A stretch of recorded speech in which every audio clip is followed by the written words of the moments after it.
Good afternoon, and welcome back to Marty's Tying Bench. This week I'm putting together our monthly pattern for Pub and Dub, social fly tying with the Rocky Mountain Flycasters Fort Collins chapter of Trout Unlimited. This 20-incher has been around for a long time. This is a Beadhead version. I first learned of it last century. Used to catch a lot of fish on this on the Roaring Fork. But it's turned into a pretty good standard dark stonefly pattern. Tying it on a size 10, this is Montana Fly 7231. Any curved shank nymph hook is preferred, straight shanks okay. I'm going to get about 10 turns of lead wire.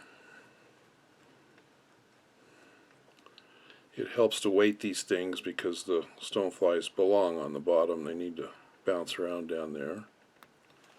Slide that up into the bead. For thread, I've got some 140 denier ultra thread. The heavier thread helps because we've got a little bit of tapering to do. I'm going to start with a thread dam to hold the lead coils in place and get my tails ready. I'm using a regular old brown goose biot. Get a couple of those. Now I like to set these up by getting my tails side by side and about even in length. And when I figure out how long I want my tails, I'll switch fingers. And now as I finish these turns back to a position right above the barb, my thread will become round, which is helpful with biots.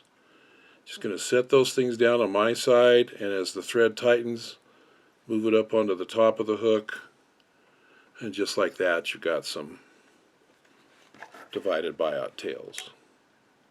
Now I'm going to trim these the same length as the unweighted portion so that I can just bind it down, work on that taper I was talking about, and not have any stubs to trim. For rib material, the original I believe had a gold tinsel. I've seen them with gold wire. I used to tie them with floss, even dental floss I tied some with. Those work pretty well. Today I'm going to use sexy floss. That's the stretchy modern material. It looks good when you stretch it, and a little color shows through it.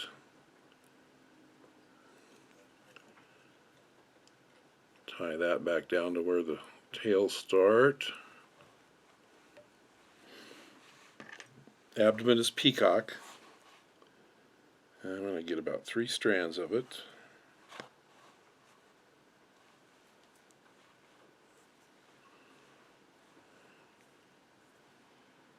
I'm going to trim those tender tips off of it.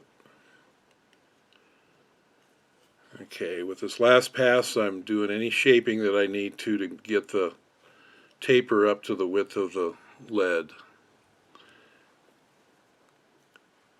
Taper's not terribly important, but it makes for a better transition here from abdomen to thorax. You see I got 1 turn of that peacock behind my rib. I need to come forward at the very least to the halfway point, and if I got some peacock left, I'll go forward just a little bit more. I can always tie down over the top of that. The front half of this fly is pretty thick, and that will work. Now you can pick how much you want to stretch this to control how thick your ribs are, how wide your ribs are. That was just kind of a modest stretch, and I got, I don't know, 5. That's a good little segmentation. It looks really good when it gets wet. Now for a wing case, turkey is the material of choice, but you don't always have turkey around. It's a little more delicate to work with, but it looks the best. We're going to go with the modern material and get some thin skin. This is a printed film on a paper backing. I've been using yet another variety of it. I've already taken the paper off of. And you want to get this so that it's about the same width as the bead. Tie that in and do your best to get it centered on top. Now bring your thread back so that you're right in the middle. You have plenty of room for that thorax. For legs, we're going to use a soft hackle. This one happens to come off of a partridge, and actually came off of a partridge's wing. These aren't feathers that get used very much, so I'm kind of tickled to find a use for them.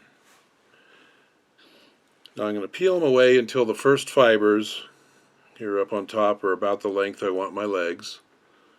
And realize when you fold it forward, you're going to introduce even longer ones. But peel that back and tie that in so that the separation is still just a little bit above the hook. This will ensure that all of your fibers sweep rearward.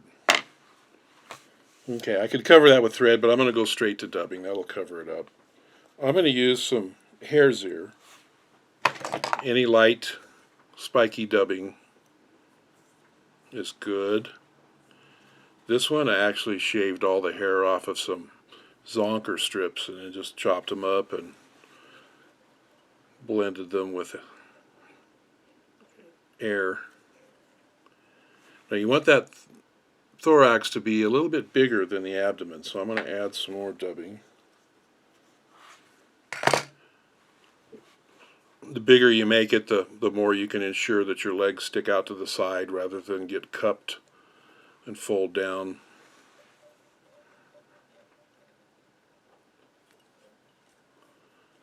I think we'll like that. Now I'm going to pull my feather forward, sweep some fibers back until I'm in the vicinity of where the bead is. And I need to get a few more. There we go. So make a loose turn of thread over the top and catch that centered on the top. That's looking good. Now if I get one more turn in front of that stem and sink it down in there, that'll pinch that stem and secure it well. And here comes the wing case. Fold it over the top.